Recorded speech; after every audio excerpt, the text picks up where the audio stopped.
환영합니다. 좋아요, 구독, 알림 설정까지.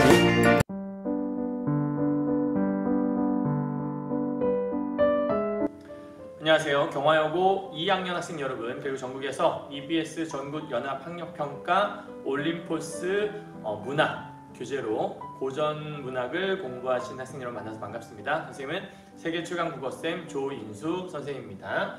자, 오늘 선생님이 강의를 갑자기 급하게 좀 찍게 된 건 이제 강의를 좀 그만 찍을까 했었는데, 오늘 이제 경화여고 2학년 학생 중에서 사실 지난번부터 몇 번 좀 문의가 있긴 했었는데요. 요번에 선생님이 이번 시험범위 들어가는 것 중에서 고전 시가 파트 중에 선생님이 강의를 안 찍었던 게 하나가 있긴 하거든요. 두터비 파리를 물고라고 한 사설시조를 선생님이 찍진 않았었는데, 그 사설시조는 여러분이 다 알 것 같아서, 그리고 뒤에 뭐 올림포스 교재 또 해설지도 있으니까 다 알 것 같아서 찍진 않았었는데, 또 얘기가 이렇게 또 여러 명 나오는 거 보니까 혹시나 놓친 점이 있을까봐 여러분이 조금 그러신 것 같아서 혹시나 높아심에 다시 한번 정리하라고, 좀 이렇게 어렵진 않은 강의니까 좀 짧게 찍을 예정이에요. 그래서 여러분 짧게 보시고 이번 시험 공부 내가 제대로 잘 하고 있는지 점검하시면 좋을 것 같아요. 알겠죠? 자, 일단 첫 번째 작품은 오늘 두터비 파리 물고인데, 사실은 이 작품의 주제는 탐관오리에 대한 비판이라고 볼 수 있어요. 그래서 탐관오리를 비판하는 작품이, 이거 말고도 우리 이번 시험 범위 중에서 혹시 기억하시는지 모르겠지만 정약용의 고시라는 시가 있어요. 아마 정약용의 고시하고 시집살이 노래라는 민요가 함께 이제 붙어 있을 거거든요. 그래서 만약에 이 사설시조하고 좀 짝꿍을 이룰 수 있다면 예측하건대 그 고시라고 하는 한 시도 이제 연계할 수 있을 거라서 선생님이 오늘 같이 이제 묶어서 그거랑 이거랑 공통점이 무엇인지를 좀 연결해 드리도록 할게요. 물론 고시 강의 또 따로 있긴 하지만 여기서도 한 번 더 설명해 드리도록 하겠습니다. 이해하셨죠? 자, 그럼 이제 가볼게요. 자, 우선 학력평가 보기에서 요 시를 어떻게 설명하고 있는지 체크할 건데, 잘 보세요. 어렵지는 않은 내용이고요. 하나의 좀 이렇게 해석의 여지를 보는 거예요. 한 선생님이 나와서 두터비 파리를 물고의 화자가 일관되게 유지된다는 견해도 있고, 즉 한 명의 화자가 쭉 얘기하고 있다는 견해도 있고, 시상전개 과정에서 원래 시적 대상이던 두터비가 화자로 바뀐다. 쉽게 말하면 요 안에서 화자가 한 명이 쭉 유지되고 있다라는 견해도 있고요. 또 하나는 화자가 변화하고 있다라고 보는 견해도 있다라는 거죠. 그래서 이 견해가 양립하고 있는데, 보통은 어떻게 많이 표현을 하냐, 가능성의 문제이기 때문에 화자가 변화하고 있다라고 얘기하는 케이스가 많이 있어요. 그래서 그럼 변화하지 않는다면 어떤 케이스인지 그것도 여러분 궁금할 수 있으니까 이따가 말씀드리도록 할게요. 자, 그러면 포인트 잡고 들어가야죠. 짧은 시이긴 하지만 내가 뭘 봐야 되겠다. 여러분, 시조가 짧다고 해서 무시하시면 안 되고요. 짧다고 해도 낼 수 있는 건 되게 많이 있거든요. 자, 포인트 잡죠. 일단 5개인데 요 안에 등장인물이 셋이 있어요. 두터비, 두꺼비라고 하죠. 파리, 백송골, 매라고 해요. 이 세 개의 관계가 어떠한지, 그 다음에 화자가 변화하나? 이따 설명드릴 거고요. 사설시조의 특징은 무엇인가? 여러분 다 알고 있겠지 하면서 점검해요. 그다음 네 번째, 대조적인 시어가 등장한대. 그럼 뭐와 뭐가 대조일까? 5번째, 희화화와 자기 합리화가 들어간다는데, 도대체 어느 부분을 보면 희화화와 자기 합리화를 볼 수 있는지 그 부분을 체크해 보도록 하면 될 것 같습니다. 이해하셨죠? 자, 그럼 한번 요 내용 토대로 해서 보도록 하겠습니다. 자, 우선 작품 들어가기 전에 선생님이 간단하게 정리를 좀 해드리고 들어가도록 할게요. 선생님이 수업 시간에는 이제 1, 2, 3, 4반 학생들한테는 이제 설명을 했었고, 고전 시가 할 때마다 설명드리는 건데요. 시조는 크게 두 개로 쪼갤 수가 있어요. 하나는 평시조라는 게 있고요. 그 다음에 넘어가서 사설시조라는 게 있죠.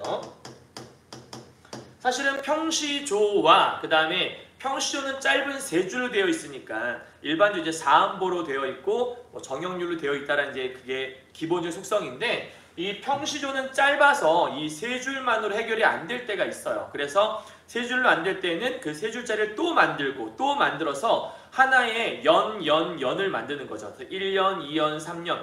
시조로 따지면 1수, 2수, 3수라고 하는데 여러 개의 수를 만드는 거예요. 그래서 평시조가 이렇게 묶이게 되면 하나의 연을 이룬다라고 얘기해서 연시조라고. 그래서 평시조, 그다음 평시조가 모여서 연시조. 그러면 연시조는 평시조를 여러 개 묶은 거기 때문에 뭔가 하나의 큰 주제로 묶일 수 있겠죠. 그리고 이 평시조와 연시조는 주로 누가 많이 항의하냐면, 여기는 4대부들이 주로 많이 향유.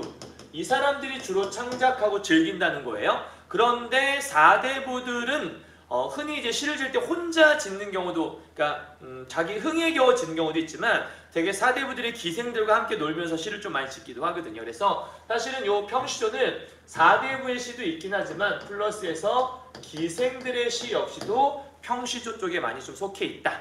같이 읽고서 기억해 두시면 되고요. 그 다음에 사설시조는 어떤 거냐면 시조가 초장, 중장, 종장이라고 했을 때 중장과 종장이 길어지는 거예요. 여러분은 중장만 길다고 알고 있는데 중장 또는 종장, 그러니까 두 번째 줄과 세 번째 줄이 길어질 수 있는 거예요. 근데 왜 길어지는 거냐면 평시조는 짧게 압축을 하는 거예요. 그런데 배운 사람들은 압축하기 쉽지만 뭔가 조금 덜 배운 사람들, 공부를 좀 덜한 친구들은 뭔가 좀 길게 그냥 주저리 푸는 것들을 좋아할 수도 있거든요. 그러니까 일반 서민들은 그냥 풀어내는 게 편하지 이걸 압축해서 요약, 이걸 너무 힘들어 했거든요. 그래서 사설시조의 특징은 대개가 서민들, 흔히 말하는 평민들이 향유하는 경우가 많았다. 이게 이제 포인트인 거죠. 그래서 주제도 조금 약간 달라요. 어떻게 다를 수 있냐면 평시조는 주로 임금에 대한 얘기를 하거나 자연 얘기를 많이 하죠. 그래서 이게 평시조 주제의 거의 넘버 1, 2를 다툰다 할 수 있고요. 그 다음에 남녀 간의 사랑을 다투거나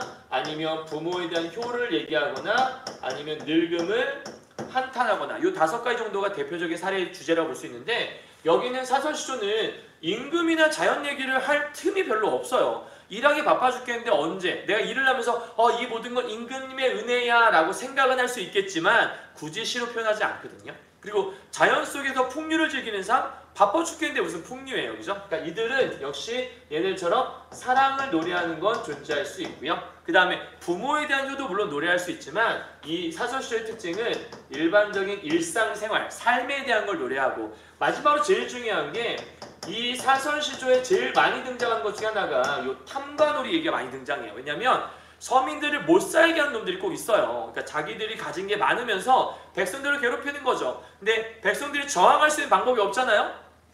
신분의 차이가 있으니까. 그러니까 시조를 통해서나마 조금 이렇게 비판하고 까고 이제 이렇게 하는 거죠. 그래서 우리 책에 있는 요 시는 딱 보니까 중간이 길어졌잖아요. 사설시조죠. 그래서 요 내용 속에 들어있다고 생각하시면 되는 거고요. 요런 것들은 나중에 또 자세하게 궁금하시면 선생님이 시조 강의해놓은 것들이 있으니까 거기서 또 보시면 될 것 같아요. 자, 여기까지 정리하시고요. 그러면 넘어와서 두터비 파리를 물고 어떤 내용이 들어있는지 한번 함께 살펴보시면 될 것 같아요. 자, 만약에 혹시라도 이게 시험에 나온다면 어떤 것도 놓치지 않도록 일단 하나하나 자세하게 설명 다 해드릴 테니까 이렇게까지 볼 수 있구나 라고 정리하시면 돼요. 자, 선생님이 정리한 거 그 이상은 없어요. 단언컨대 이 이상 있을 수도 있겠지만 어지간하면 요 안에 다 나올 거니까 요거 잘 정리해 보시면 될 것 같아요. 자, 두터비 파리를 물고 두꺼비 한 마리가 파리를 물고 두엄 우희. 자, 우희란 말을 좀 외워둬야 돼요. 위에라는 뜻이거든요. 요게 이제 위에. 그럼 바다 우희 뭔 뜻이에요? 바다 위에. 지붕 우희. 지붕 위에 이런 뜻이겠죠. 그 다음에 뭐 천년 우희 이런 것도 있거든요. 그러니까 이런 것들은 위라는 게 사실은 공간적인 의미에서 위지만 시간으로 따지면 전에라는 의미도 있어요. 그래서 우희는 전에란 뜻도 있고 위에란 뜻도 있다. 같이 알아두시면 될 것 같고요. 어쨌든 두엄은 우리가 걸음을 모아놓은 걸음덩어리를 우리가 두엄이라고 하거든요. 그럼 이 두꺼비가 거북이 두꺼비 얘네들이 두엄 위에 앉아 있는 거예요. 그림을 살짝 그려본다면 이런 구조인 거죠. 이렇게 지금 두엄, 이게 이제 두엄이에요. 두엄인데 이렇게 두꺼비 한 마리가 이렇게 두꺼비를 어떻게 그릴지 모르겠어서 대충 그려봤어요. 두꺼비가 이렇게 지금 있는 거예요. 그리고 두꺼비가 이렇게 있는데 두꺼비가 혀를 낼름 이렇게 해서 낼름 이렇게 하고 있는 거죠. 그리고 여기에 지금 누가 있냐면 이렇게 해서 파리가 엥 하는 파리가 이렇게 해서 얘가 이렇게 해서 혓바닥으로 이렇게 막 물고 이렇게 막 희롱하고 있는 거예요. 그러니까 물었다고 했으니까 입으로 물었을 수도 있고 혓바닥을 이렇게 막 낼름낼름 괴롭힐 수도 있고 어쨌든 중요한 건 이 두꺼비 한 마리가 파리를 괴롭히고 있다 생각하시면 되는 거죠. 자, 그렇다면 여기 있는 두꺼비라고 하는 두터비, 이 두꺼비는 파리보다 강해요, 약해요? 강자죠. 그러니까 여기는 두꺼비는 강자라고 볼 수 있겠고 얘가 파리를 물었다고 하니까 이 파리는 약자가 될 수 있을 거예요.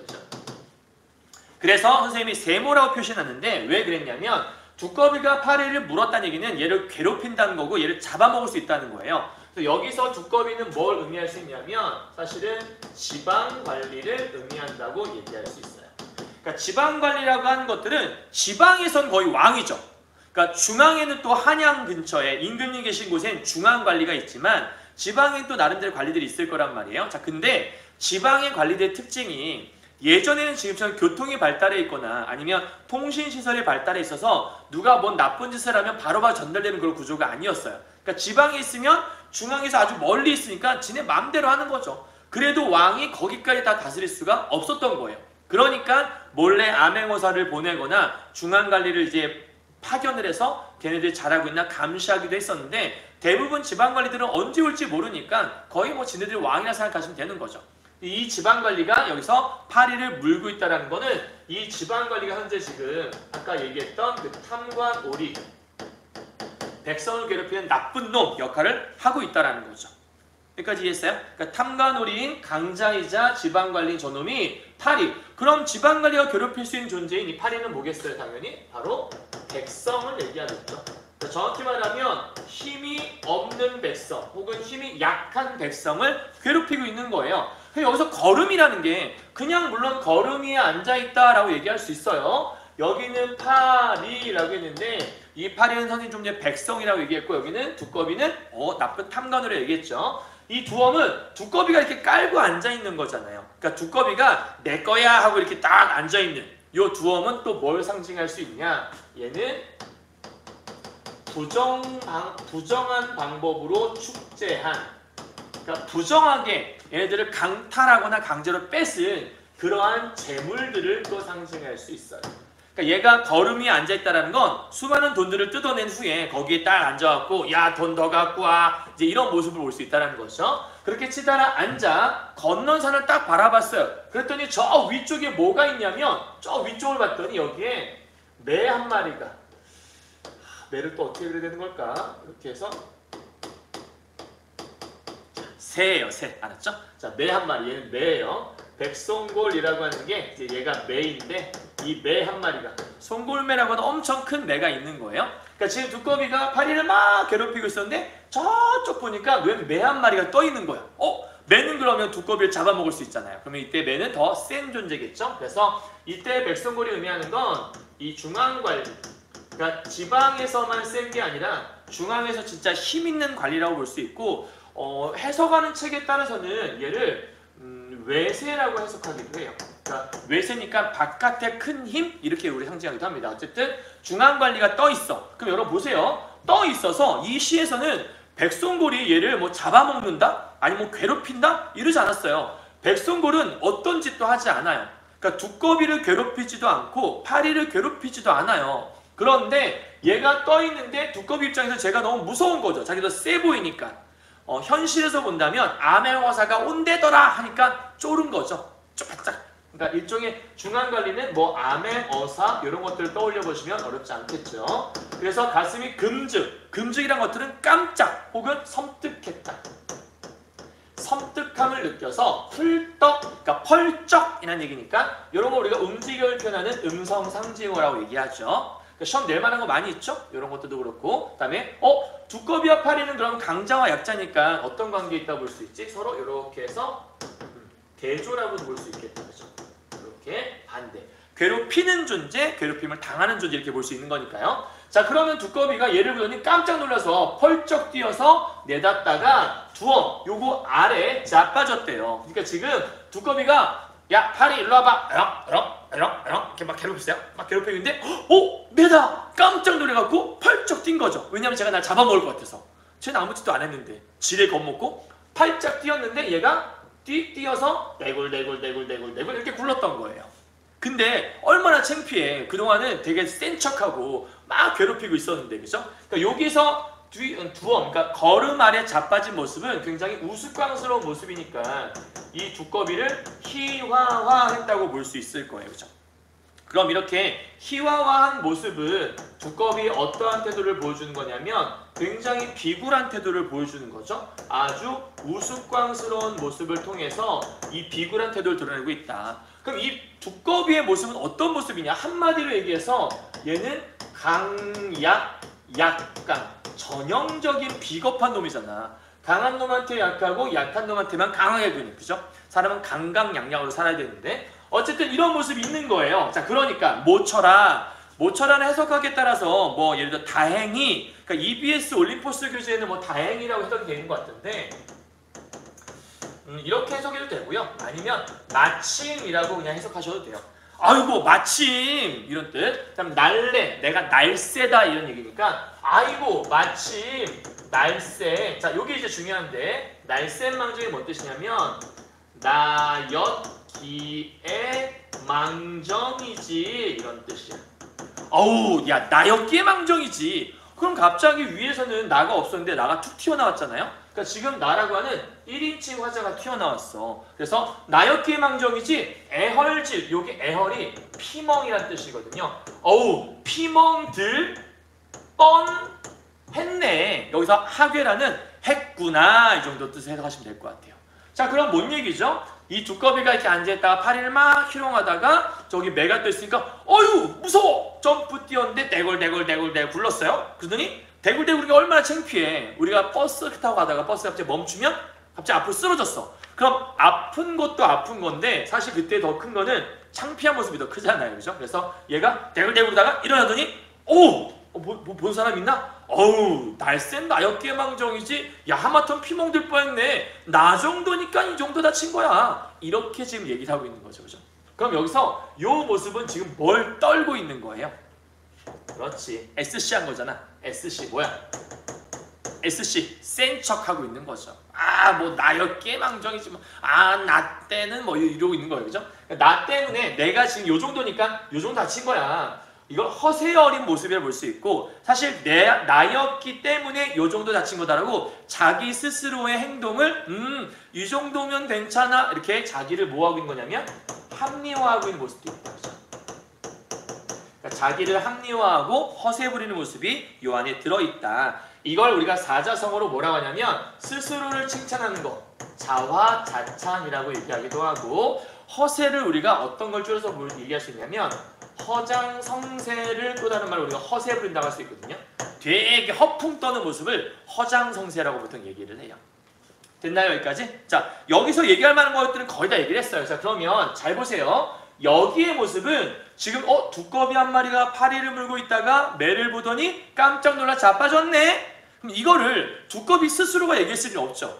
그러니까 여기까지의 내용은 지금 여기 두 번째, 그러니까 지금 초장과 중장 요 내용은 제3자, 쉽게 말하면 내가 아닌 제3자가 야 두꺼비 한 마리 있네. 쟤 뭐하고 있는 거야? 파리 괴롭히고 있네? 쟤 왜 뛰어? 아, 매가 무서워 그랬구만. 요렇게 지금 얘기를 했던 거야. 그런데 마지막 종장 파트에서는 갑자기 뜬금없이 야 나였기에 망정이지 라고 이 두꺼비가 지금 뭐가 됐냐면 말하는 화자가 돼버렸잖아요. 그럼 위에 있던 제3자는 사실 3인칭의 화자라고 볼 수 있죠. 제3자니까. 그런데 여기는 나가 나왔으니까 몇 인칭? 1인칭으로 이렇게 바뀌었다고 볼 수 있는 거야. 그래서 화자가 변화한다고 얘기할 수 있다는 거죠. 물론 이게 안 변했다고도 얘기할 수 있어요. 왜냐면 제3자가 저기 자빠졌네. 아이고 지금 보니까 두꺼비가 이렇게 얘기하네. 날랜 나였기에 망정이 피멍들 뻔했네 라고 얘기하네 라고 전달하는 모습으로 볼 수도 있어요. 하지만 뭐 이렇게 보는 게 가장 좀 무난하지 않을까, 화자의 변화로. 그럼 이 작품의 특징은 뭐냐라고 얘기한다면 주제는 방금 얘기했던 이렇게 지금 두꺼비가 이렇게 허세 부리는 모습을 비판하고 있는 거잖아요. 그럼 탐관오리를 비판하고 있다. 그러니까 여기 나왔던 요거 사설시조의 가장 유명한 주제 중에 하나인 여기에 딱 해당되는 거라고 볼 수 있네요. 그죠? 탐관오리, 이 나쁜 놈. 이해했죠? 자, 그러면 이런 우리가 가혹하게 정치에서 백성들을 괴롭히는 걸 네 글자로 뭐라고 하냐면요. 이렇게 얘기해요. 가렴주구. 사자성어예요. 그래서 가렴주가 뭔 뜻이냐면 하나씩 분석해 드릴게요. 가짜는 가혹하다 할 때 가짜고요. 렴자라고 하는 것들은 거둘 렴자예요. 그러니까 이거는 렴자는 거두다라는 뜻이고, 그 다음에 주라고 하는 게 사실은 벨 주자거든. 샥 벤다는 그 벨 주자인데 이 벨 앞에다가 목숨을 이라고 해석을 하면 좀 쉬워요. 그러니까 목숨을 벨 정도로 심하게 라는 뜻을 해석하시면 좀 더 어렵지 않을 거예요. 그리고 구라고 하는 것들은 구한다 라는 뜻이겠죠. 그럼 종합해보면 이런 거죠. 가혹하게 거두고 목숨을 샥 벨 정도로 너무 심하게 재물을 탐한다, 구한다. 그러니까 백성들에게서 그렇게 가혹하게 거두어들이고 그 백성들의 목숨이 끝날 정도로 막 거두어들인다는 거야. 그래서 이 가렴주구는 백성들을 심하게 괴롭히는 탐관오리들의 모습을 가렴주구라고 해요. 그럼 이 작품은 이 탐관오리들의 모습인 가렴주구를 뭐 한 거예요? 비판한 거라고 볼 수 있죠. 이해했죠? 자, 가렴주구와 똑같은 단어 뜻이 뭐가 있냐면 이런 뜻도 있어요. 가정, 맹, 호. 가혹한 정치가 호랑이보다 무서워 이런 뜻이에요. 오케이? 자, 요 시는 여러분 요번에 우리 시험 범위 중에서 사실은 그 벌레 나오는 시 있어요. 일신이 살아보고자 했더니 아우 이놈의 쉬파리 때문에 못 살겠네 이놈의 쉬파리 뭐 이런 거 있어요. 거기도 탐관오리 비판이죠.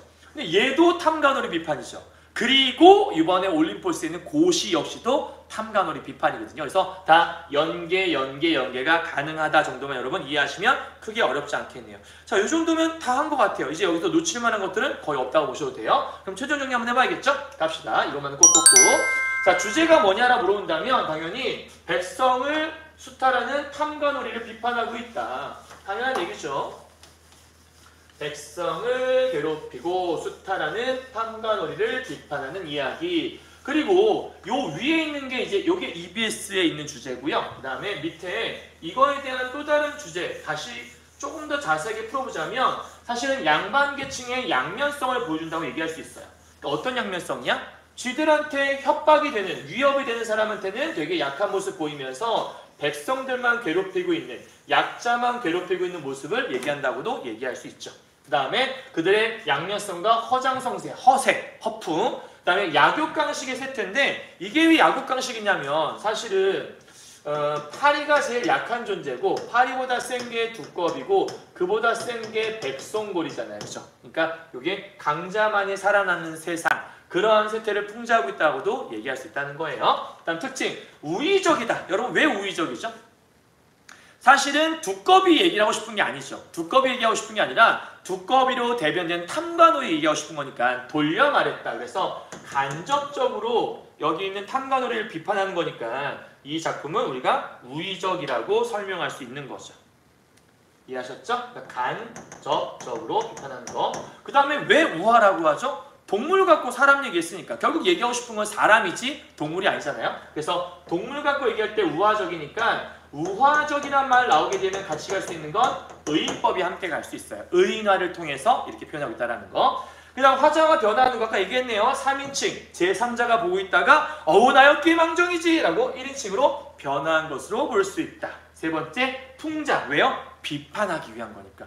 희화화. 왜요? 우스꽝스럽게 걔네들 되게 우스꽝스럽게 표현했으니까 희화화했다고 얘기할 수 있죠. 다음 네 번째 대조적인 시험. 누구랑 누구요? 두꺼비하고 파리가 대조다. 음성상징어 뭐 있었죠? 풀쩍이란 말이 있었죠. 이해했죠? 여기까지? 자, 요런 내용들 토대로 해서 여러분 이제 기억하시면 되는 거고요. 자, 선생님이 이제 여기다가 하나 더 더해야 된다고 했죠. 고시 내용이 있는데 요번에 시험 범위 중에 고시는 어떻게 연계가 될 수 있는지를 함께 살펴보도록 할게요.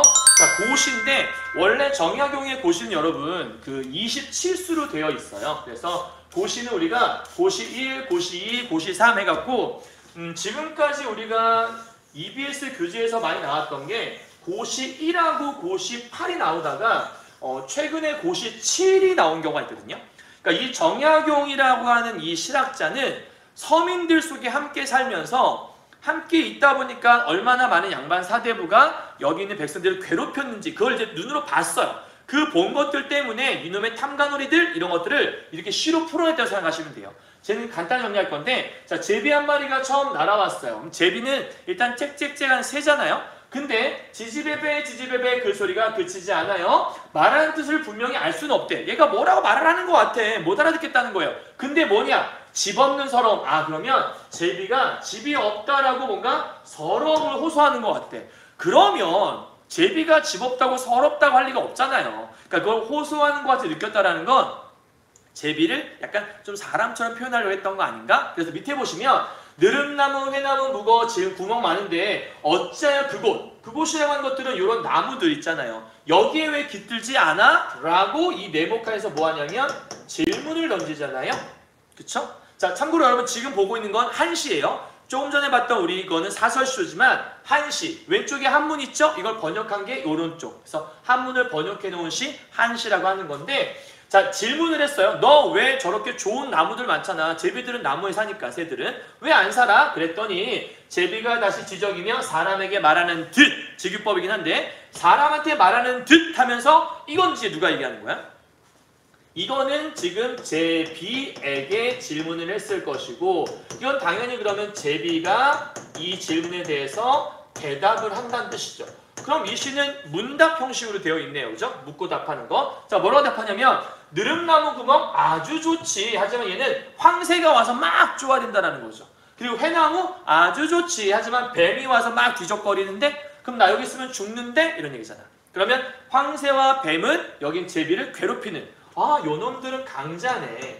그럼 우리 좀 전에 시를 참고하자면 이 강자인 얘네들이 바로 탐관오리임을 알 수 있고, 저 위에 있는 제비가 아주 약한 존재, 약자이면서 힘없는 백성을 의미하고 있구나. 이렇게 파악하시면 어렵지 않겠네요. 그죠? 자, 그럼 이 시도 마찬가지로 우리 좀 전에 봤던 사설시조와 마찬가지로 대조적인 시어가 나온다고 볼 수 있고, 그리고 얘 역시도 새들, 동물 얘기를 하고 있긴 하지만 엄밀하게 말하면 탐관오리를 얘기하는, 그렇죠? 사람 얘기하는 거니까 우의적, 우화적, 의인화된 거라고 볼 수 있겠고, 그다음 말을 건네고 있으니까 문답 형식, 말을 건네는 형식, 이렇게 얘기할 수 있겠고. 그럼 최종 정리를 한번 해보도록 하죠. 이제는요, 삶의 터전을 잃은 백성들의 부당한 현실. 그러니까 지금 이 제비가 자기의 삶의 터전을 잃어버린 거잖아. 왜요? 여기는 나쁜 놈들이 자꾸 와서 괴롭히니까 너무너무 힘들었던 거죠. 그래서 그 힘든 모습들을 얘기한다고 보시면 되는 거고요. 그 다음에 그 백성들의 부당한 현실을 비판하고 있다. 그 부당한 현실이라고 하는 것들은 탐관오리가 백성들의 모든 것들을 자꾸 뺏어가는 모습을 얘기한다고 볼 수 있겠죠. 자, 우의적, 우회적 아까 얘기했어요. 우의적, 우회적 같은 말이고요. 여기다 더해서 아까 하나 얘기했지만 우화적이라는 말 쓸 수 있다. 그래서 우화적이라고 하는 것들은 요 밑에 써 있지만 의인화된 거, 요게 의인화된 걸 우리가 다른 말로 사물의 인격을 부여했다고 하죠. 그래서 얘는 여기랑 같이 통할 수 있다라는 거. 대화 형식 돼 있다. 화자가 제비한테 질문하니까 제비가 답을 해주는 형식이었으니까. 네 번째, 사회 고발 중이다. 어떤 사회 고발이에요? 백성들이 삶의 터전을 빼앗겼던 현실을 고발하고 있다. 이렇게 정리하시면 하나도 어렵지 않습니다. 이렇게 봤던 지금 이 시는 고시 8이고요. 고시 7과 고시 1도 비슷하게 백성들을 괴롭히는 이야기들을 다 담고 있다는 걸 기억하시면 좋겠습니다. 아시겠죠? 네, 여기까지 정리 끝. 다 했네요. 자, 선생님이랑 오늘 함께 지금 이제 정리했는데요.